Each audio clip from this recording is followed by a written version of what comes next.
Ya, Indonesia memasuki era baru menghadapi pandemi dengan membolehkan membuka masker di ruang terbuka. Presiden Jokowi menyampaikan hal ini berdasarkan kondisi pandemi di Indonesia yang terkendali. Sejumlah pihak sepakat dengan kebijakan ini, namun kehati-hatian perlu diterapkan. Apakah Indonesia sudah benar-benar siap melonggarkan aturan buka masker? Kita akan diskusikan pada malam hari ini bersama dengan dua narasumber yang sudah bergabung. Ada Bu Siti Nadia Tarmizi, Sesditjen Kesehatan Masyarakat Kemenkes Republik Indonesia. Bu Nadia, selamat malam Bu, apa kabar? Baik, Mas Reinhardt.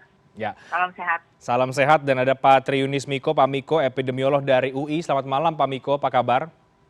Selamat malam, Mas Rehat. Kabar baik, Ya, alhamdulillah. ya, baik Bu Nadia dan Pak Miko, hari ini tentu sorotan publik adalah kebijakan pemerintah yang membolehkan membuka masker di ruang terbuka. Saya ingin ke Bu Nadia terlebih dahulu, saya ingin tahu apa pertimbangan utama pemerintah, Bu Nadia, sampai akhirnya Presiden Jokowi melonggarkan aturan menggunakan masker, paling tidak sekarang di ruang terbuka boleh dilepas maskernya.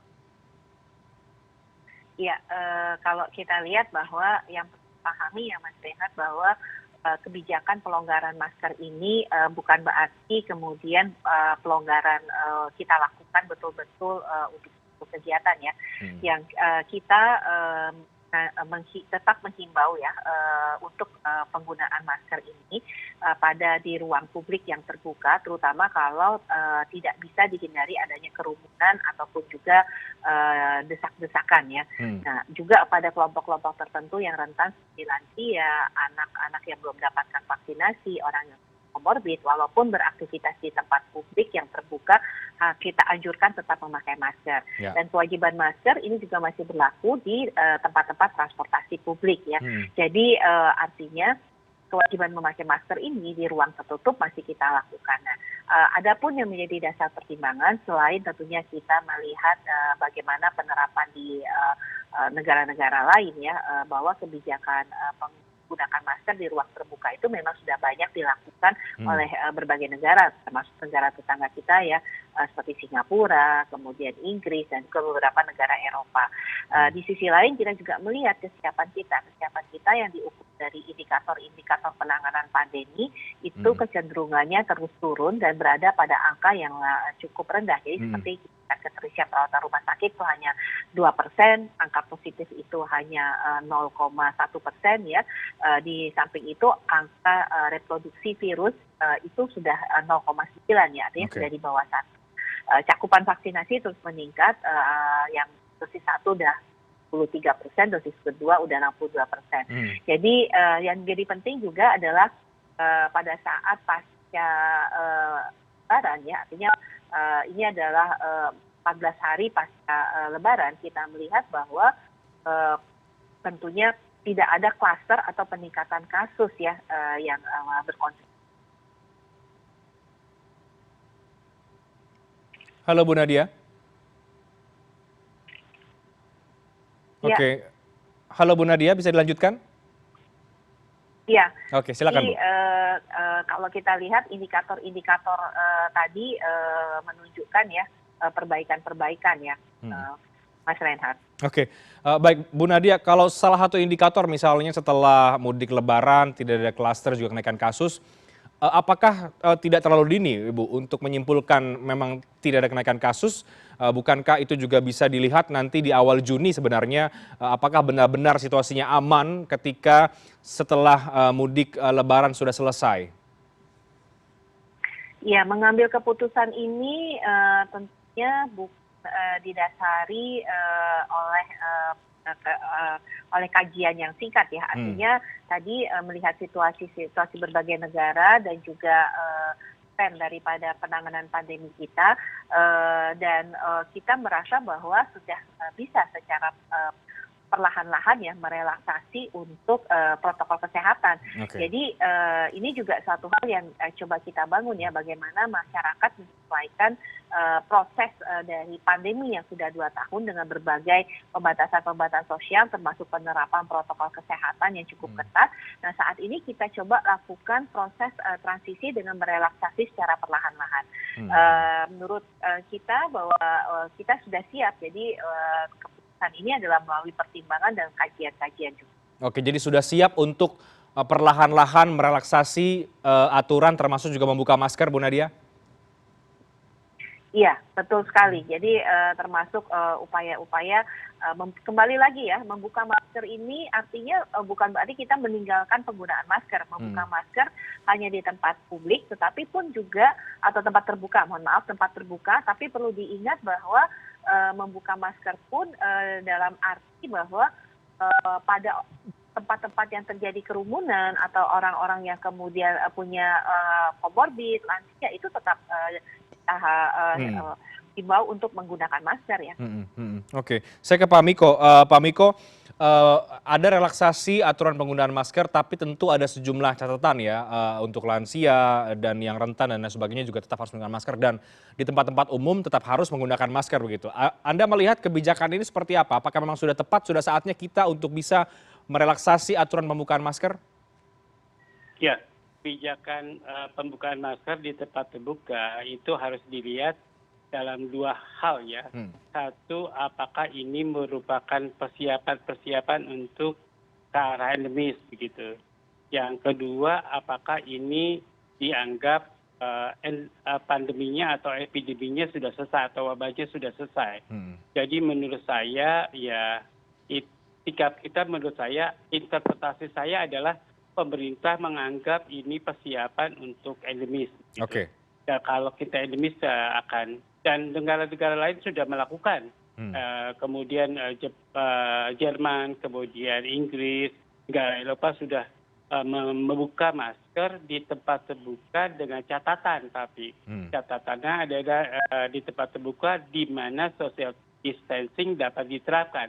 Jadi kalaupun kemungkinan transmisi akan kecil begitu. Dan ini menurut saya kurang catatannya aja. Catatannya adalah harusnya di mana jaga jarak bisa diterapkan. Kalau jaga jarak bisa diterapkan ya bolehlah. Kalau jaga jarak seperti digambar itu tidak dapat diterapkan ya mana mungkin kita membiarkan transmisi COVID-19. Jadi menurut saya harus didetailkan di daerah mana, daerah terbuka mana yang boleh. Kemudian di jalan rumah kita itu lalu lalang kadang-kadang sepi, kadang-kadang ramai begitu. Jadi menurut saya susah kalau tidak ada catatan. Kalau menurut saya harus ada catatan adalah di daerah terbuka di mana jaga jarak dapat diterapkan. Kemudian kalau lihat dari indikator-indikator COVID-19, saya jumlah kasus memang sedang menurun. Jadi kemarin 207, sekarang 327. Nah, tapi saya sedih karena CFR kita masih tinggi. Sekarang 17 kematian, kemarin juga 17 kematian. Itu menunjukkan CFR-nya masih di atas 6% bahkan. Jadi menurut saya ini hati-hati. Artinya apakah data kematian yang terlalu tinggi, apakah ini yang catatannya, apakah surveillance kita masih under reporting atau terlalu rendah begitu. Jadi menurut saya kita harus hati-hati terhadap semua indikator COVID-19 di Indonesia. Menurut saya kalau perlu kita lakukan survei dulu, survei antigen, bukan survei prevalen atau antibody begitu. Prevalen survei menurut saya perlu, tapi menurut saya sekarang ini apalagi untuk melepas masker perlu surveillance antigen.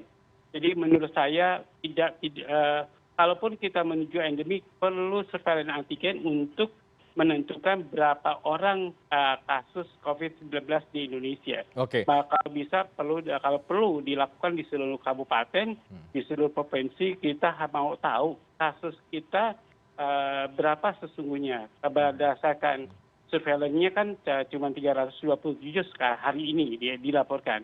Jadi menurut saya kita harus konfirmasi dengan survei berapa kasus COVID di Indonesia yang terjadi. Jadi kalau itu dilakukan maka penularan dapat dipastikan kalau kita buka masker tidak terjadi. Apalagi kalau kasus itu dapat diisolasi, Mas. Begitu, Oke. Mas Renat. Baik, Pak Miko. Jadi menurut Anda indikator lainnya yang perlu ditambahkan adalah surveillance antigen sebelum kemudian membuat satu kebijakan. Tapi di luar soal itu, Pak Miko, Anda melihat timingnya sudah tepat, sudah saatnya memang Indonesia perlahan-lahan melakukan relaksasi seiring dengan sejumlah angka-angka perbaikan yang tadi disampaikan Bu Nadia dalam kondisi pandemi kita?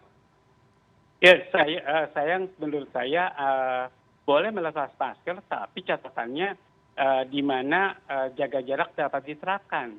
Kalau itu tidak ada berarti wow multi interpretatif. Saya lihat di gambar tadi atau di gambar CNN itu wow luar biasa. Artinya penularannya masih akan mungkin. Jadi itu artinya orang yang tidak peduli dengan tidak pakai masker di tempat yang tadi terbuka jelas, tapi di mana kepada kemudian jaga jarak masih mungkin ya ini kayak gini satu pakai masker tidak atau tidak ya artinya dia masih mungkin menularkan penyakit COVID-19. Jadi nah ini juga mungkin orang yang lewat kan kalau dia pakai masker atau tidak, kalau masker tidak lagi turun atau tidak benar dia akan menularkan. Jadi minimalisasi penularan COVID-19 atau transmisi COVID-19. Jadi itu namanya hati-hati. Jadi kalau tidak ada catatan di daerah terbuka yang jaga jarak tidak dapat diterapkan, menurut saya itu kurang benar, Mas. Oke, baik. Bu Nadia, banyak juga yang kemudian mendorong pemerintah, mengeluarkan aturan ini, tapi harus didetailkan daerah mana saja, seperti mana ruang terbuka yang dimaksud, kemudian apakah ini berdiri sendiri atau kemudian disertai dengan imbauan yang lain, misalnya soal menjaga jarak tadi disampaikan oleh Pak Miko. Apakah itu mungkin dilakukan, Bu Nadia, bahwa ada aturan yang lebih detail lagi terkait dengan kebijakan membuka masker ini?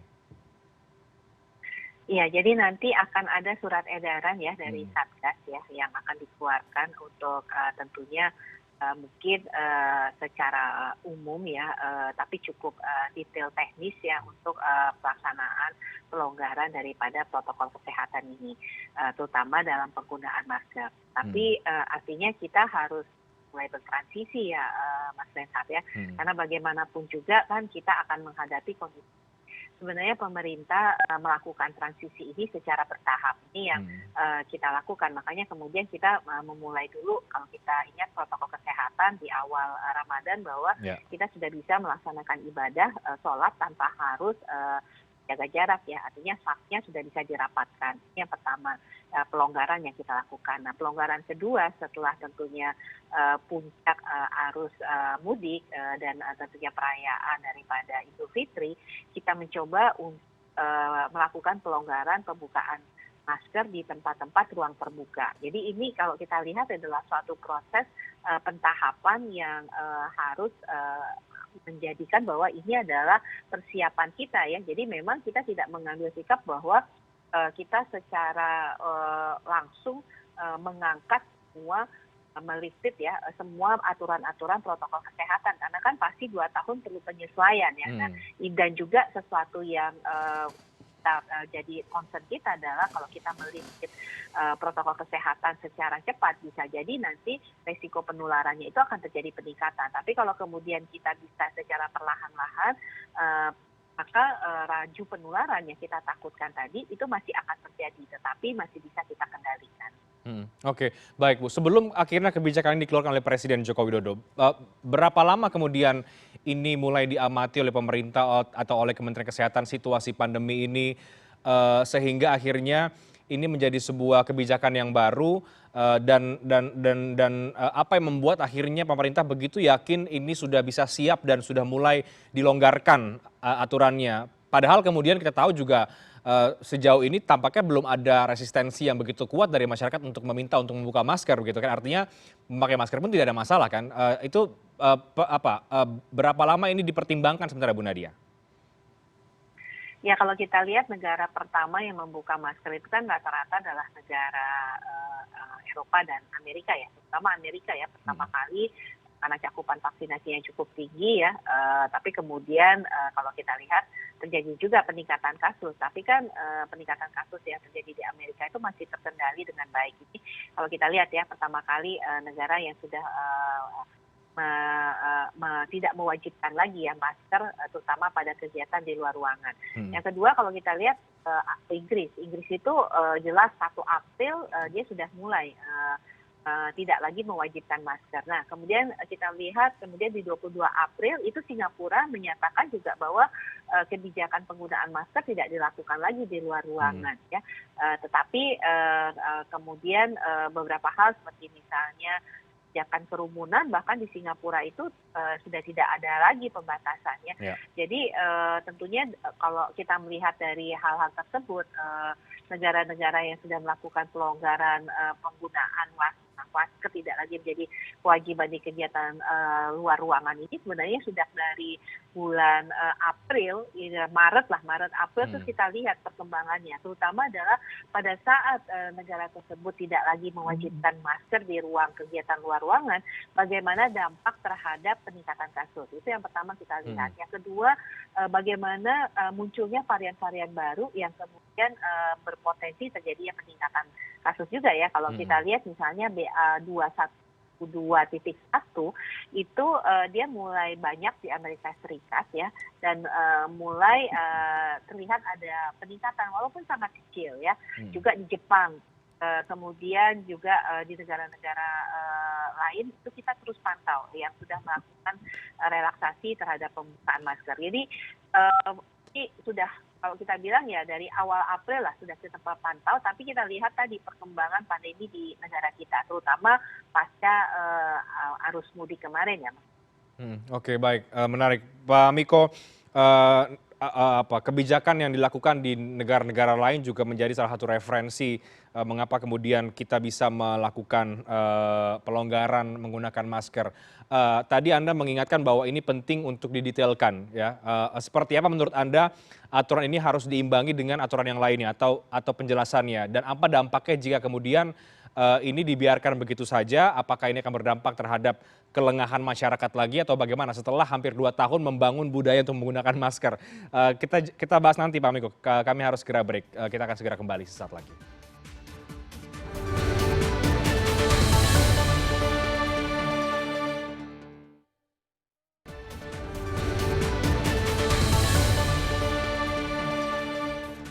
Saya langsung ke Pak Miko. Pak Miko, banyak yang mengkritik, mengkoreksi sejumlah pakar atau epidemiolog yang lain juga, meskipun juga tidak sedikit yang mendukung kebijakan ini agar pemerintah mengoreksi soal pelonggaran menggunakan masker. Tapi ini sudah disampaikan, sudah dinarasikan. Nah, menurut Anda harus dirinci seperti apa kemudian narasi ini disampaikan sehingga masyarakat juga tidak menjadi bingung atau tidak menjadi masalah ke depannya? Ya. Kalau kita melihat kebijakan itu takut terhadap penularan COVID-19, berarti pembukaan masker itu harus dengan catatan. Jadi jaga jarak bisa jaga atau diterapkan di area terbuka tersebut begitu. Jadi itu catatan saya. Kemudian kalau kita melihat negara-negara lain, kemudian Jerman, Inggris, Australia bahkan pernah dibuka pada waktu Natal kemarin. Karena kasus di Canberra sudah 9, di Sydney 1, begitu 1 kasus. Bahkan itu 1 kasus di Sydney kemudian dilepas dan kemudian membludak kasusnya sampai 4.000 kasus di Australia. Jadi rakyat Australia marah dengan penentu kebijakan tersebut begitu. Jadi menurut saya jangan mengulang sejarah yang jelek. Amerika juga menurut saya tidak sebagus dari ceritanya begitu. Jadi menurut saya Amerika membuka masker awal-awal pada waktu zaman sebelum Biden, sesudah Biden itu akan lebih baik dibanding sebelum Biden. Jadi menurut saya kita harus belajar. Menurut saya kita harus belajar dari semua negara. Tidak semua negara kemudian kalau membuka itu artinya benar. Jadi kita harus belajar dari yang benar. Kalau kemudian di Inggris membuka masker itu di tempat terbuka dengan catatan itu social distancing bisa diterapkan, itu bagus. Jadi mari kita belajar dengan meniru yang benar-benar begitu. Jadi kalau di Amerika itu cakupan imunisasinya sudah cukup tinggi ya.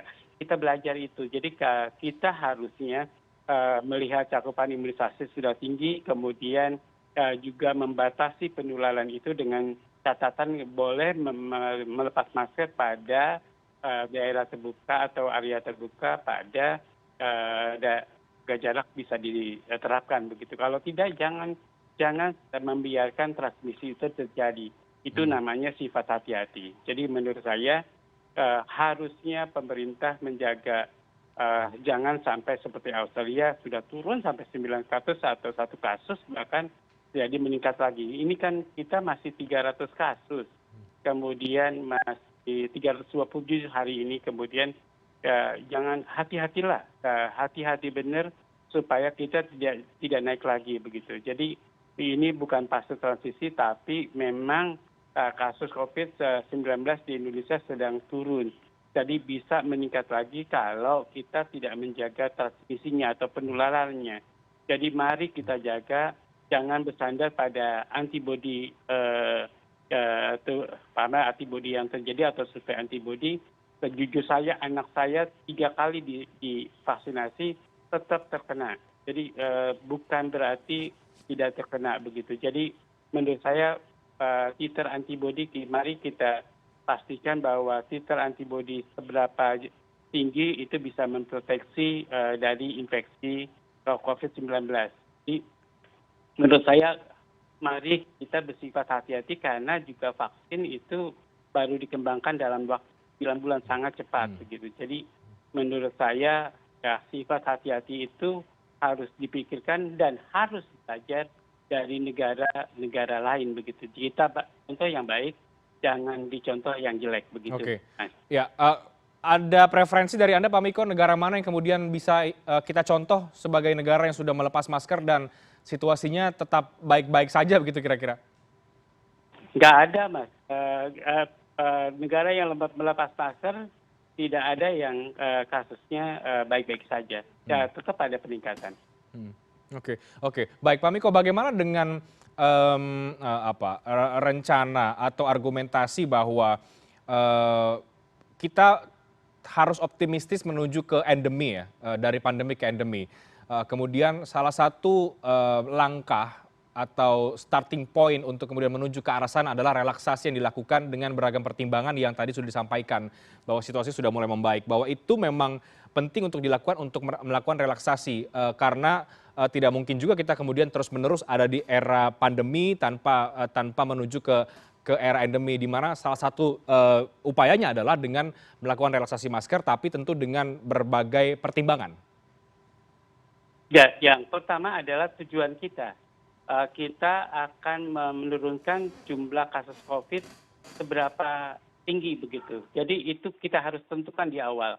Jadi kita tahu tujuannya. Kemudian sebaran penyakit COVID-nya itu ada di 20 atau 30 distrik atau kabupaten, kota, atau di 10 provinsi begitu. Jadi kita harus benar-benar melakukan. Bahkan China punya kebijaksanaan itu zero cases. Jadi itu luar biasa China. Walaupun Shanghai menderita, dia nggak peduli pada pemeriksaan rakyatnya. Ya, karena ekonomi. Ya, jadi menurut saya tujuan kita harus tetapkan. Jadi WHO harus menetapkan tujuan semua negara yang punya kasus COVID-19. Jadi menurut saya harus ada titik yang mau dituju dari negara-negara yang punya kasus COVID gitu. Jadi harusnya itu pertama kali ya harus ditentukan oleh negara kita. Yang kedua baru jalannya kita buat. Jangan jalannya kita buat tapi tujuannya kita tidak tahu. Jadi jangan seperti itu. Jadi menurut saya jalannya kita buat, roadmap-nya kita buat, tapi kemudian titik yang dituju kita tidak tahu. Jadi menurut saya titik itu kita tentukan. Kemudian mari kita menuju ke titik itu. Jadi menurut saya prevalensi COVID yang mau dicapai oleh negara kita harus tentukan. Kalau tidak ya WHO harus menentukan titik itu. Jadi kalau tidak kita mau jalan kemana sih begitu. Jadi itu harus ditentukan. Tidak bisa tidak begitu. Mas. Baik, Pak Miko. Jadi menurut Anda tidak ada contoh yang paling terbaik dari negara-negara lain dalam kebijakan melepas masker, padahal salah satu preferensi kebijakan ini adalah juga melihat dari apa yang terjadi di negara lain, Pak? Ya kalau Cina sebagai acuan, mana mungkin kita meniru Cina begitu, Mas. Jadi dia pakai bahwa di negara bagian tidak boleh ada kasus, nol, harus nol begitu. Jadi kalau itu dilakukan, itu bagus. Tapi negara kita nggak mungkin melakukan.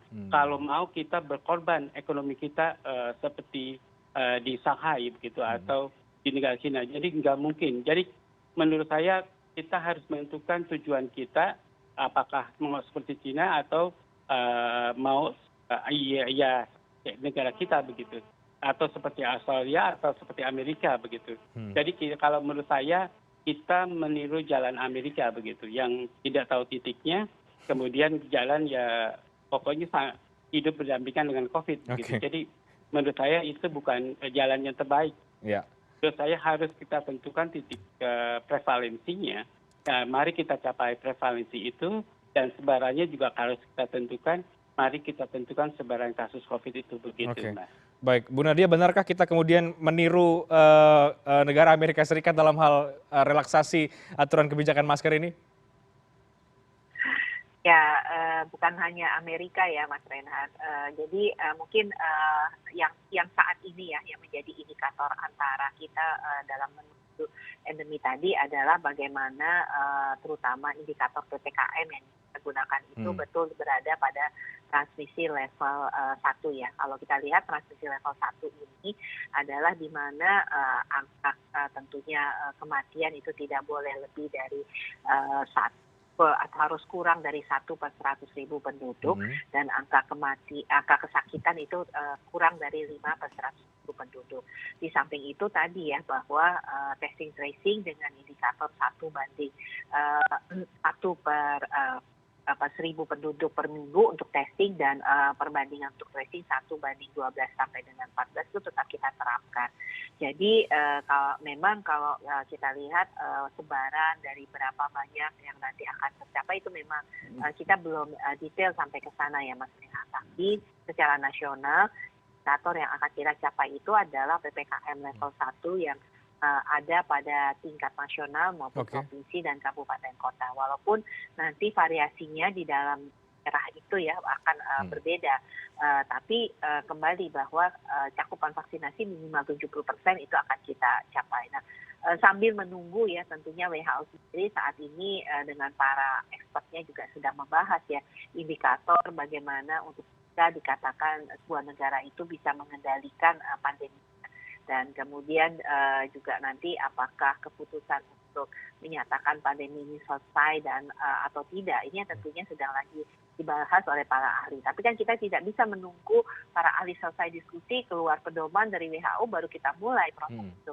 Tapi di masa pandemi ini saya yakin negara-negara itu juga mencari bentuk bagaimana kita bisa menyelesaikan pandemi ini. Bahkan seperti Inggris, Amerika, ataupun juga tadi disampaikan Pak Miko bahwa Cina pun sebenarnya mengambil kebijakan zero cases walaupun ya berdarah-darah ya, tapi itu dirasakan bahwa Indonesia tidak mungkin mengambil kebijakan seperti itu. Sama seperti banyak negara pada waktu mereka memilih untuk melakukan lockdown, negara-negara termasuk seperti Australia melakukan lockdown full, tapi kemudian Indonesia tidak memilih lockdown sebagai salah satu solusi, tapi kita tetap menjalankan yang kita sebut sebagai PPKM, di mana kebijakan rem dan gas ya, kapan harus kita membatasi kegiatan masyarakat, kapan kita harus melonggarkan, itu menjadi pilihan kita. Nah, itu juga proses menuju endemi ini kita menggunakan setidaknya indikator PPKM level 1 dulu. Oke, artinya ke depan nanti secara nasional akan semua daerah diterapkan PPKM level 1?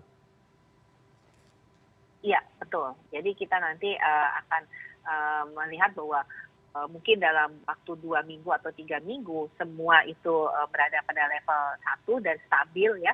Nah, itu yang artinya tanda-tanda kita sudah bisa menyatakan bahwa pandemi ini akan bisa akhir, artinya Indonesia sudah bisa menuju keluar dari situasi pandemi. Oke, baik. Bu Nadia, berarti kebijakan pelonggaran masker ini juga akan terus dipantau ya, bagaimana kalau kemudian situasinya kasusnya naik, artinya ini mungkin saja ditarik kembali atau kemudian diwajibkan lagi menggunakan masker di semua tempat. Iya, kembali lagi ya bahwa protokol kesehatan pelonggaran aktivitas yang kita lakukan saat ini ya, bisa saja kemudian kalau dalam evaluasi ke depan terjadi potensi peningkatan kasus yang kemudian terjadi gelombang keempat ya, atau potensi-potensi yang kemudian meningkatkan kematian, kemudian meningkatkan juga pelayanan di rumah sakit, pasti kita akan melakukan upaya-upaya intervensi untuk mengendalikan laju penularan ini.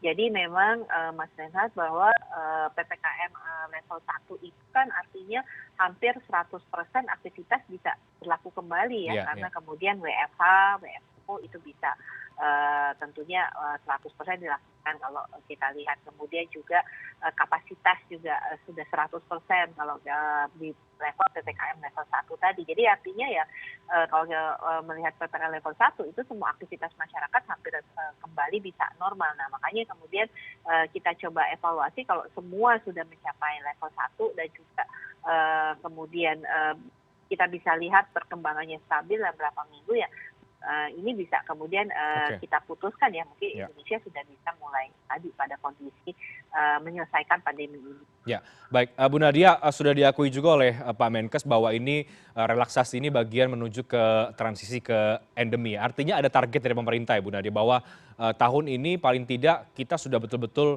masuk ke era endemi, dan setelah relaksasi masker tentu ada relaksasi yang lain, termasuk juga tadi penerapan PPKM level 1 secara nasional.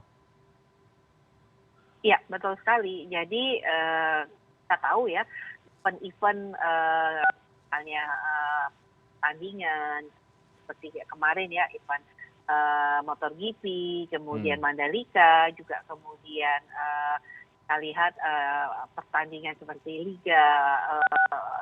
liga yang kita lakukan, kemudian pertandingan basket, bahkan juga nanti konser musik kan sudah mulai kita bisa lakukan, tapi tentunya masih ada pembatasan-pembatasan. Nah, ini juga kalau kita lihat kan bagian juga proses kita menuju endemi tadi, kesiapan kita tadi.